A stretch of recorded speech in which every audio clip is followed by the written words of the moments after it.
TV सत्यमेव व्रतम। मराठा आरक्षणाच्या मुद्द्यावरून मनोज जरांगे पाटील यांनी सरकारला पुन्हा एकदा थेट इशारा दिलाय। ओबीसींसाठी काढलेला जी.आर. लागू करण्यासोबतच आंदोलनादरम्यान दाखल झालेल्या केसेस मागे घेण्याची आणि प्रमाणपत्र वाटप करण्याची मागणी त्यांनी केली आहे।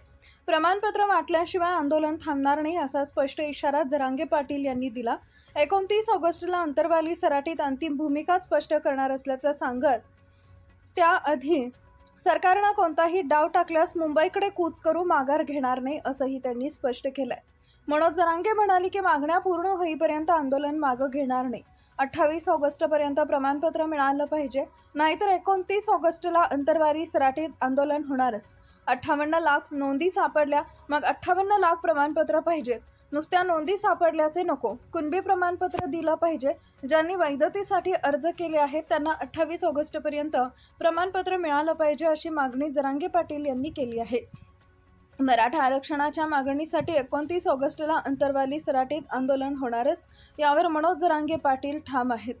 मात्र मुंबईत मराठा आणि ओबीसी आंदोलक आमने-सामने येण्याची शक्यता असल्याचे त्यांनी संघर्ष टाळण्याची भूमिका घेतली आहे। आम्ही आमची जबाबदारी पार पाडतोय, संस्कारापासून लांब गेलेलो नाही। ओबीसी आमचाच आहे, तो आल्यावर जाऊ असं जरांगे पाटील यांनी स्पष्ट केलं।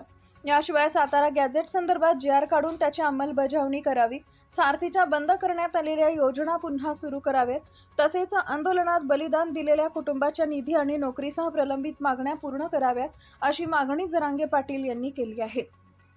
ज्या मागण्या मी सरकारकडे दिल्या आहेत त्या मागण्यांवर मी ठाम आहे। आता मी मागं हटणार नाही। प्रमाणपत्र वाटल्याशिवाय आंदोलन थांबणार नाही। या सर्व विषयांचा आता पूर्णपणे निकाल लावा, काहीही प्रलंबित ठेवू नका असंही जरांगे पाटील यांनी स्पष्ट केलं आहे।